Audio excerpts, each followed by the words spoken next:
कहाँ रह गई ये चंदा? अब तक तो इसे आ जाना चाहिए था। पुनीत ने अपनी घड़ी में टाइम देखा तो 9 बज चुके थे और उसने जैसे ही पीछे पलटकर देखा, चंदा खड़ी मुस्कुरा रही थी। बदमाश, डरा दिया ना हमका। देखो हम तुम्हारे लिए क्या लाए हैं।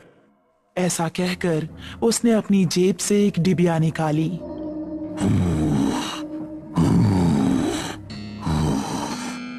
तभी उन दोनों को किसी के सांस लेने की भयानक आवाज सुनाई दी।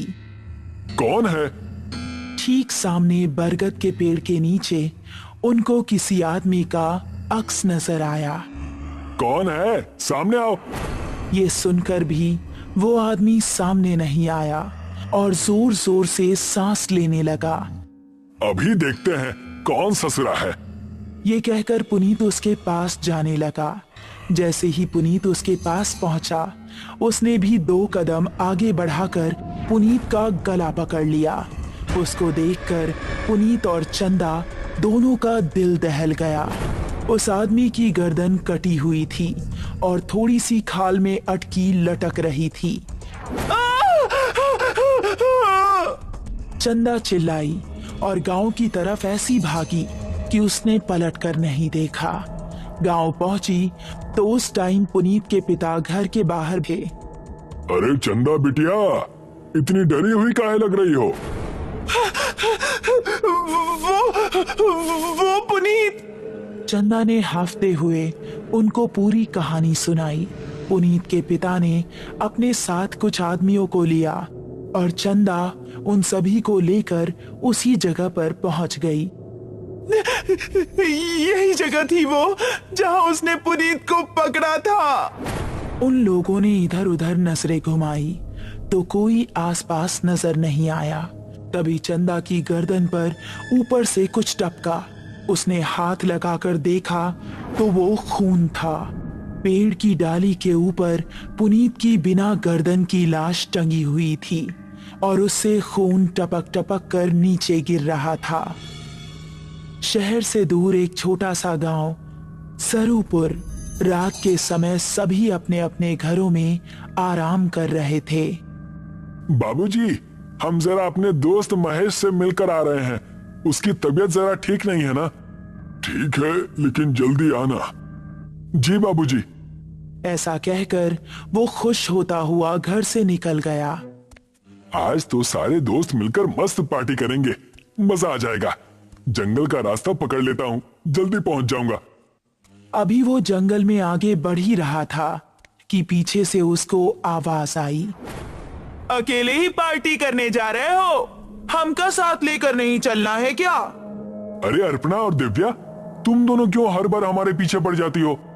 हमका साथ लेकर चलते हो कि बोले अभी तुम्हारे बाबूजी से? अरे नहीं नहीं मेरी माँ, चलो मेरे साथ। थोड़ी देर चलने के बाद वो तीनों एक जगह पहुंचे जहां रामू और महेश बैठे हुए थे। अबे ये क्या, तू फिर से लड़कियों को साथ ले आया? क्या करता है यार, हर बार की तरह इस बार भी धमकाने लगी थी दोनों। अब क्या करें, हम दोनों को भी अब पार्टी की आदत पड़ गई है। चलो थोड़ी सी शराब पी ली जाए। उसने पास ही रखी बोतल खोली और गिलासों में शराब पलटने लगा।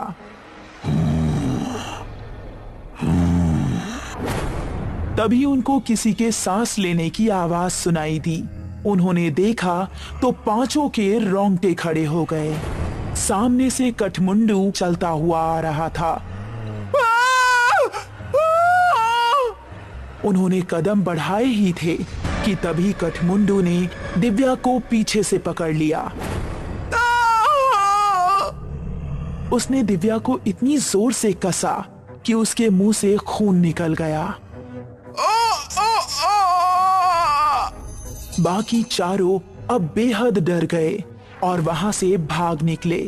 दिव्या उसकी पकड़ में फंसी दर्द से कराह रही थी।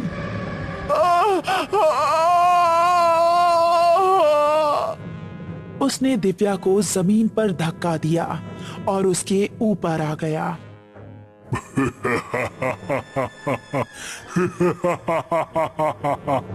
उसने दिव्या के सीने में हाथ डाला और उसके सीने से खून की धारा निकल पड़ी।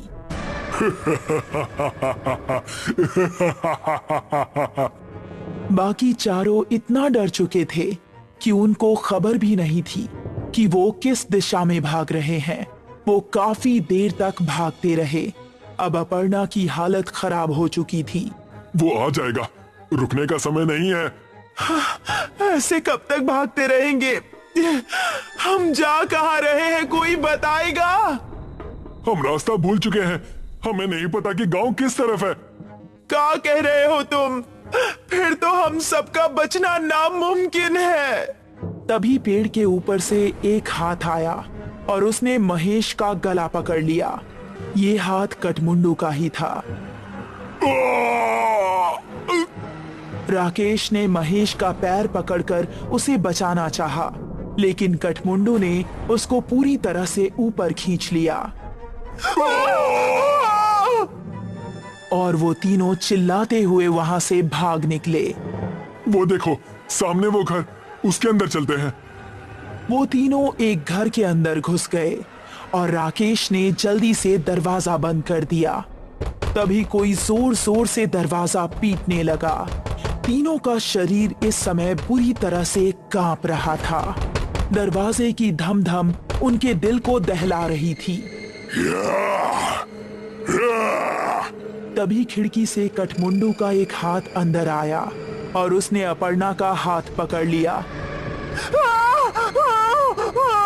बचाओ! अगर ये यहाँ है तो दरवाजे पर कौन है? राकेश ने दरवाजा खोला तो सामने गांव के बिरजू काका थे। बिरजू काका जल्दी से अंदर आए। उन्होंने कठमुंडू का हाथ पकड़ा और छुड़ाने लगे। कठमुंडू उनके छूते ही चीखने लगा।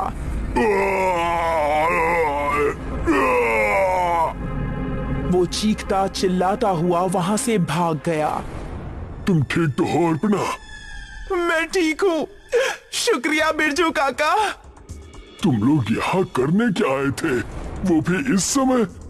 हमसे गलती हो गई बिरजू काका, लेकिन ये कौन है और आपको देखते ही वो भाग कैसे गया? ये कठमुंडू है। ये सुनकर वो तीनों एक दूसरे का मुंह देखने लगे। बहुत सालों पहले हमारे गांव में एक डाकू पल्लव सिंह का बड़ा खौफ था। गांव में एक बूढ़ी औरत रहती थी जिसका एक ही बेटा था। उसने धूमधाम से अपने बेटे की शादी की। शादी के अगले ही दिन डाकू पल्लव सिंह ने हमला बोल दिया। उसने पति और पत्नी दोनों को मार डाला और सारे गहने लूट लिए। अपने बेटे और बहू को मरता देख बुढ़िया तड़प उठी। पल्लव सिंह, जिस सोने के लिए तूने मेरा परिवार उजाड़ दिया, यही सोना तेरे लिए अभिशाप बन जाएगा। तू कभी नहीं मरेगा, सिर्फ भटकता रहेगा और इस सोने से हमेशा दूर भागेगा। ये सुनते ही पल्लव सिंह हंसता हुआ वहां से चला गया। कुछ दिन बाद पल्लव सिंह के ही एक आदमी ने उस पर हमला कर दिया। वो उसकी जगह सरदार बनना चाहता था, लेकिन पल्लव सिंह तलवार के हमले से भी नहीं मरा। उसकी गर्दन आधी ही कटी और थोड़ी सी खाल में अटक कर रह गई। उसने अपने सभी साथियों को मार गिराया। उसने अपने उंगलियों में जितनी भी सोने की अंगूठियां पहनी थी वो गर्म होने लगी और उसके हाथ जलने लगे। बुढ़िया का श्राप अब शुरू हो गया था। उसने सभी अंगूठियां उतार फेंकी और जंगल में भाग गया। तब से अब तक वो जंगल में ही रहता है। मेरे छूने से वो इसलिए भाग गया क्योंकि मेरे हाथ में ये सोने का कड़ा है। ये कहानी सुनकर वो तीनों हैरान रह गए। चलो यहाँ से निकलो, वो फिर से आ सकता है। बिरजू काका को रास्ता पता था, इसलिए वो तीनों उनके पीछे पीछे जा रहे थे। जब वो जंगल की सरहद पर आ पहुंचे थे, तभी कठमुंडू वहां आ गया। उसने अपर्णा का पैर पकड़ लिया।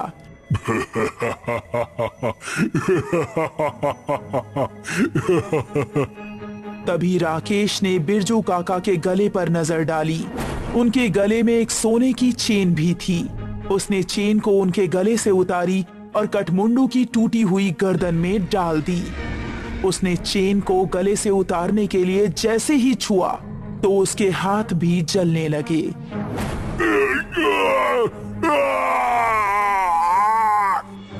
वो वहां से भाग निकला। उसके बाद वो चारों गांव के अंदर ही जाकर रुके। जब उनको देख गांव वाले इकट्ठा हुए तो उन्होंने सबको अपने साथ बीती हुई घटना सुनाई। वो दिन था और आज का दिन है। गांव के सभी लोग हमेशा अपने साथ सोने की कोई ना कोई चीज जरूर रखते हैं और अभी भी उनको जंगल में कहीं ना कहीं कठमुंडू नजर आता ही रहता है।